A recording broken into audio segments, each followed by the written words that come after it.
Hello, everyone. I am back today. Hopefully, you can all join me today, and I'm hoping that you'll all get answers to the burning questions. Now that you have planned on having a destination wedding, what are your next steps? So earlier I said in my video that, a lot of people are thinking about a wedding, not sure if they want one or don't want one.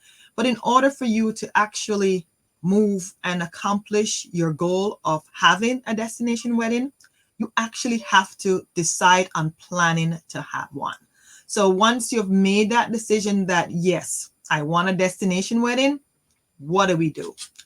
So let me walk you through things that I think you should do once you have plan on having a destination wedding. If you're not using the services of a destination travel specialist, then this is where I'm going to assume you're going to find your information for your destination wedding. The first thing you're going to do is do research on the internet, because the internet seems to have everything that you would need to get information on your planning a destination wedding. The only thing with the internet is that there is thousands of information out there, different website that you can go on.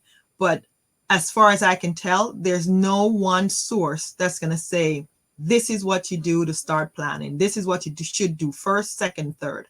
Nothing's out there. They're all either just talking about destination wedding in general, but not really giving you any real answers as to how to start.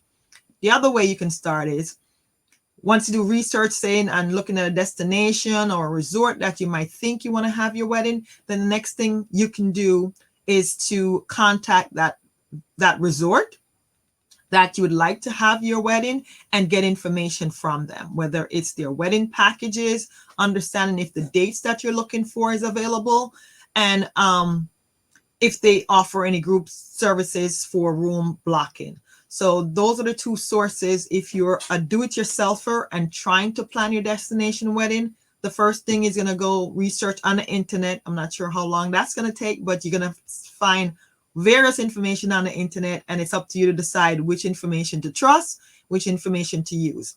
The second source would be going directly to the resort and hoping that they can help you with planning your wedding without the stress or overwhelm. So those are the two places you can go as a do-it-yourselfer if you want to do your destination wedding. As a destination wedding specialist myself, my source of information is I have vendors that I work with. So if I'm looking to get group quotes for a particular couple that I'm working with, I have a vendor that I can go to, and they will directly go to the resorts that I have selected or recommended to my client to get what a group quote is for the wedding for the dates that we're looking for. I also have the travel agent portal for various resorts that I can go on and get information that are non-public information. That's information that the general public will not have. And I can go on there and find information about the resort, how many rooms they have, what type of room they have, how many restaurants they have, what they serve, how many pools, bars, all that. I can get all that information, detailed information about the resort, if they have a kids club, what activities they have. So I can get information, I have access to information at my fingertips because I have access to these travel agent portal that are on each of these resorts. They have a travel agent portal. I also have business development managers. These are business development managers. Each resort will have a business development manager because they're trying to promote their resort, and they are my main contact. If I have any questions or any issues within a resort, I can go through them and they'll contact the resort on my behalf and get me any information I need. I've also visited a lot of resorts and have many relationship with different vendors. So I can tell if this is a resort will be a good fit for my client because I've stayed there. I also know their customer service. Also know the type of wedding they've done because I've attended a couple of them. So I can recommend these resorts to my clients because I know I have been there and I know the type of people that are working there and also have that relationship with them. I've also attended various webinars and training. I'm constantly learning what the new trends are, what couples are looking for in a destination wedding, just trying to make sure that I'm on top of things. So when I talk to couples, I can best try to get the destination that they're looking for. So my thing is to understand first what their vision is for their wedding, what their dreams are, and trying to match them with the perfect resort for their wedding. So once you've done your research, whichever way you're doing it, and you have picked your destination, what is the next thing? The next thing is you want to secure your wedding date and time with whatever resort that you have chosen, to make sure the dates you're looking for and the time you want to have your wedding is available. And you have to lock it in. And most resort will charge you between, say, $200 to $500 as a deposit to secure your wedding date and time. Once that's secure, then if you want to, then you can do a room block to make sure you have rooms available for that dates that you have for all the guests that you're going to invite to your wedding. After that, I guess, once you have the wedding date set and you know what the wedding package is, you can now hopefully send out your save the dates to all your guests to let them know that you've picked your location, your time, and this is where your wedding is going to be. I also included within my within the group, if you look in the files, I have 11 tips on making your dream destination wedding a reality. And I'll just list the 11 tips that I have here that you can follow when you start planning. The first one is to start early. I always recommend couples to start at least 12 months in advance if they're going to do a destination wedding. It takes time to, for people to plan this wedding, and also for your guests to save hopefully enough money so they can attend your wedding. So time is of the essence. And also, if you do it 12 months in advance, it also gives you opportunity to visit the resort if you want, so you can know that this is the right resort for you. So planning early does help, and helps you with your budgeting. Having a realistic budget. If you're planning a destination wedding, budget is very important. How much money are you planning to spend on a wedding? Because that will help decide what type of wedding you're going to have. You need to have a realistic budget, because it's not only the wedding package you have to think about. You think about your transportation, your hotel, and the other miscellaneous stuff you need for your wedding, like your wedding dress, your wedding attire, anything you need to bring to the resort as part of your wedding is going to be included in your budget. So it's not just the wedding itself, but it's the other components that go into that budget, and understanding how much that's going to cost you. The number of people you're going to have is your budget's going to, that's going to reflect on your budget. Also, you need a vision. People are getting married. Is it you're getting married because the package is cheap?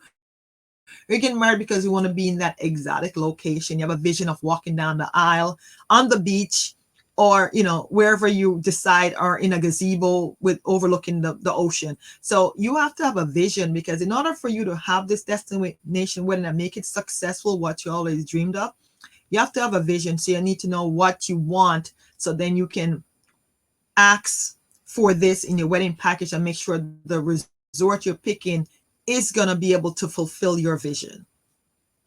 You also need to decide if you're having a civil or a legal ceremony, because that has different requirements. If it's a civil ceremony or legal ceremony, which you need to you're getting married on resort, you're having an actual wedding, then you need to prepare to send various documents to the resort so they can request your license so you can get married.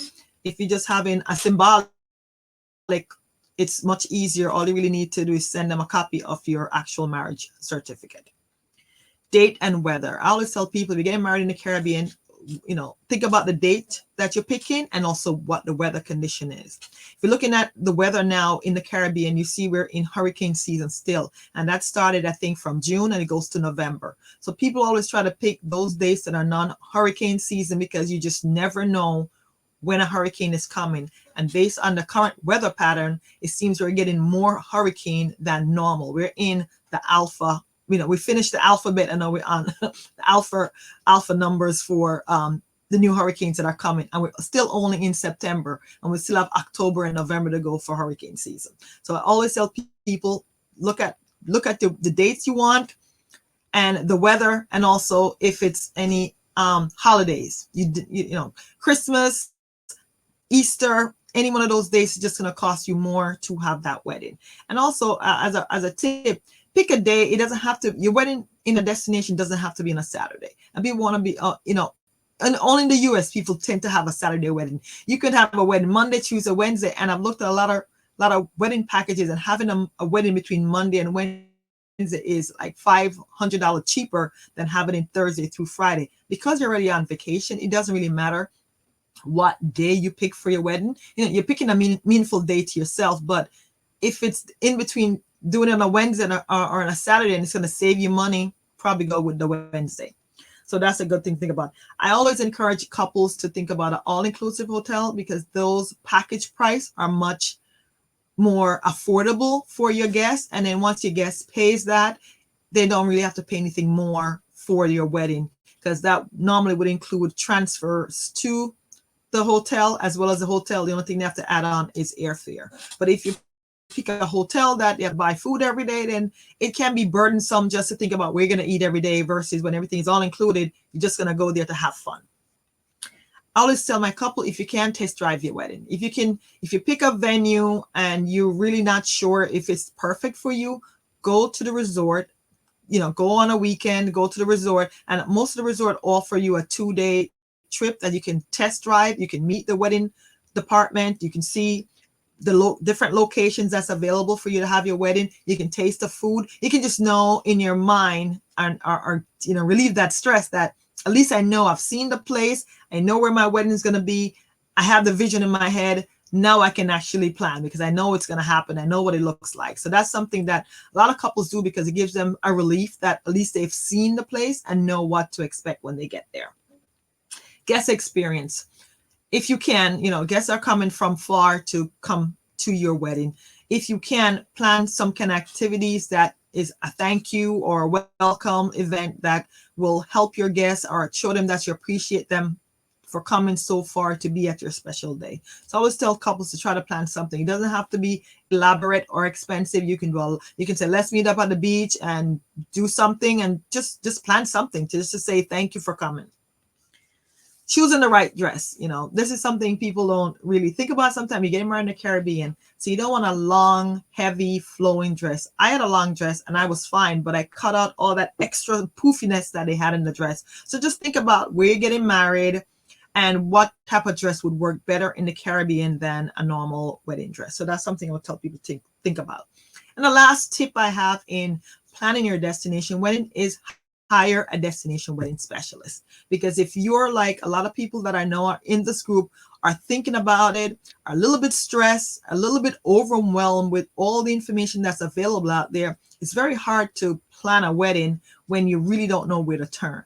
So you need someone who's experienced and have done it before that can guide you through that process. I'm speaking to a bride that was on this in this group, and she's already planned her wedding and in the middle of it and still have a lot of questions. And I was so thankful that I was able to help her answer some of her questions and concern and stop her from being stressed out, in planning her wedding. So even though she's not planning her wedding with me, I still gave her advice which helped her to alleviate some of the stress she has. So, I'm trying to give you helpful information within this group, but also I do plan weddings. So if you're looking to relieve your stress and the overwhelm of thinking of how to start planning, I can guide you through that process. So if you're watching this live on a replay, hit replay.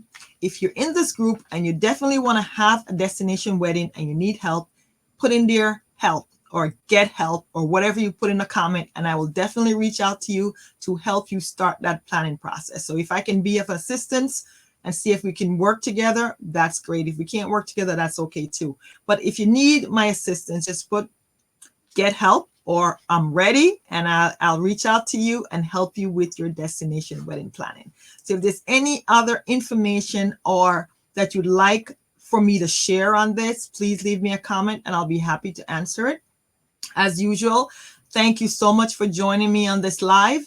And, hopefully on Thursday, I have a special surprise for you. I might be having a guest from, I'm not going to tell you what resort they're from, but they're going to talk about everything, what they do for destination wedding and their process. So hopefully I will see you Thursday at 3 with someone from a resort that's just going to talk about destination wedding. Bye for now and hope you have a great day.